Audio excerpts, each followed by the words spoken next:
अदालत से जब ओबीसी आरक्षण को चुनौती देने वाली याचिका खारिज हो चुकी है तो मध्य प्रदेश सरकार अब तक सरकारी नियुक्तियों पर रोक लगाए क्यों बैठी है? ये तल्ख सवाल हाईकोर्ट ने मोहन सरकार से सोमवार को यानी आज पूछा। कोर्ट ने कहा कि मध्य प्रदेश सरकार ओबीसी आरक्षण मसले की जलेबी क्यों बना रही है। 28 जनवरी को कोर्ट उस याचिका को खारिज कर चुका है जो ओबीसी वर्ग को 27% आरक्षण देने के विरोध में सागर की यूथ फॉर इक्वलिटी संस्था ने दायर की थी।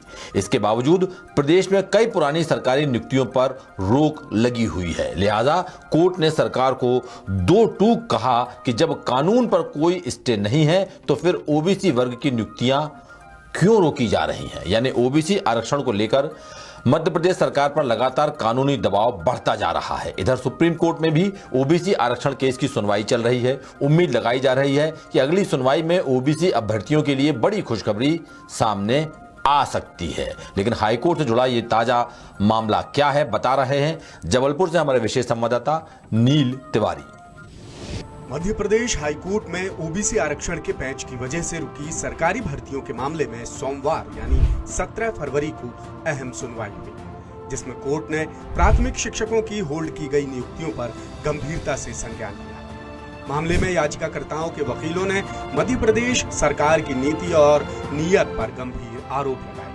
वकीलों का कहना है कि सरकार जानबूझकर ओबीसी अभ्यर्थियों को नियुक्ति नहीं दे रही है।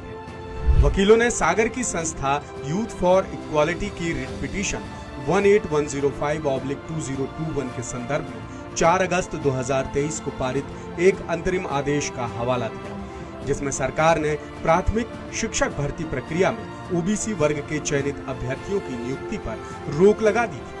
लेकिन खुद हाईकोर्ट ने 28 जनवरी को यूथ फॉर इक्वालिटी की याचिका खारिज कर हर सरकारी भर्ती में नियमानुसार 27% ओबीसी आरक्षण देने का रास्ता साफ कर दिया है।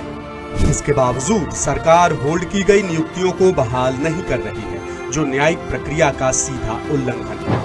याचिकाकर्ताओं के वकीलों ने कोर्ट में ये भी कहा कि मध्य प्रदेश सरकार 27% ओबीसी आरक्षण लागू करने से बचने के लिए कई तरह के भ्रामक तर्क और तथ्य पेश कर रही है।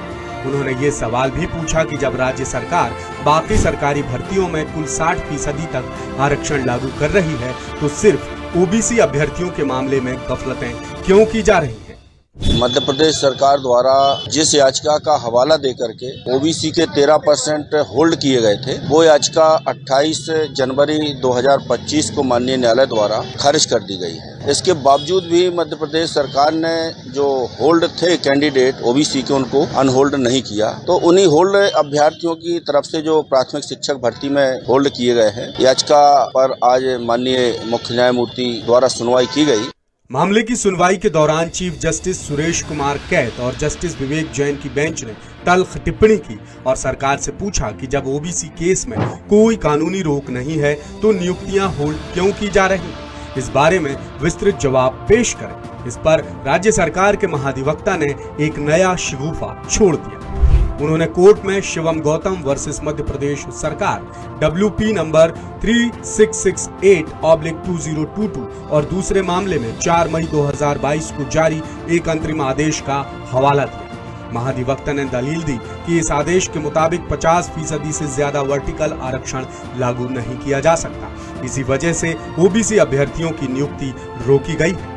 लेकिन कोर्ट के सामने महाधिवक्ता की ये दलील बिल्कुल भी काम नहीं आई, क्योंकि जब कोर्ट ने 4 मई 2022 के आदेश को गंभीरता से पढ़ा तो पता चला कि इसमें ओबीसी वर्ग के 27% आरक्षण को लेकर कोई रोक नहीं लगाई गई है, जिस पर कोर्ट ने सरकार को जमकर फटकार लगाई। तो सरकार की ओर से कोई साफ जवाब न देकर सभी मामले सुप्रीम कोर्ट में लंबित होने का हवाला दिया गया।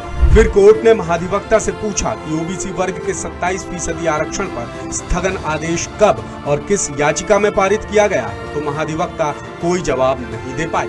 याचिकाकर्ताओं के वकीलों ने कोर्ट को बताया कि शिवम गौतम वर्सेस मध्य प्रदेश सरकार याचिका अब सुप्रीम कोर्ट में ट्रांसफर हो चुकी है। लिहाजा इसके संदर्भ में 4 मई 2022 को पारित अंतरिम आदेश का अब कोई मतलब नहीं रह गया है, जिसके बाद हाईकोर्ट ने महाधिवक्ता और सरकार को निर्देश दिए कि वो अगली सुनवाई में विस्तृत और स्पष्ट जवाब पेश करें। हाईकोर्ट ने मामले की अगली सुनवाई के लिए 10 मार्च की तारीख मुकर्रर की है। इस बात को माननीय न्यायालय द्वारा बड़ी गंभीरता से लिया गया और ये पाया उस आदेश में कि वास्तव में कानून स्टे नहीं है, बल्कि जो उसमें तारीख लिखी है नोटिफिकेशन वो रोस्टर का है, 24/12/2019 है, वो रोस्टर है। कानून तो 14/8/2019 को विधानसभा से पारित हुआ है और 8/3/2019 को ऑर्डिनेंस बना था। मध्य प्रदेश शासन को स्पष्ट निर्देश दिए हैं कि आप इसमें 2 सप्ताह के अंदर जवाब फाइल करें। यानी अब ओबीसी आरक्षण केस में सरकार को हाईकोर्ट में ये साफ करना होगा कि ओबीसी वर्ग की नियुक्तियां किस कानूनी आधार पर रोकी गई। मामले में फैसला सुनाते वक्त हाईकोर्ट ने ये टिप्पणी भी की है कि ओबीसी आरक्षण से जुड़ी जितनी भी याचिकाएं हैं उन पर अंतिम फैसला सुप्रीम कोर्ट के आदेश के बाद ही होगा। चीफ जस्टिस ने यह भी कहा कि मामले में पिटीशन दायर करने वालों से बिल्कुल भी पैसे ना लिए जाएं। कुल मिलाकर ओबीसी आरक्षण मामले में हाईकोर्ट और सुप्रीम कोर्ट में मध्य प्रदेश सरकार के तमाम तथ्य और तर्क खारिज हो चुके हैं और अब सभी की निगाहें सुप्रीम कोर्ट की अगली सुनवाई पर टिकी हुई है। लेटेस्ट, इन्वेस्टिगेटिव और इन डेप्थ खबरें देखने के लिए ज्वाइन कीजिए द सूत्र का व्हाट्सएप चैनल, सब्सक्राइब कीजिए यूट्यूब चैनल, लाइक कीजिए फेसबुक पेज और पढ़ते रहिए वेबसाइट www.dasudr.com।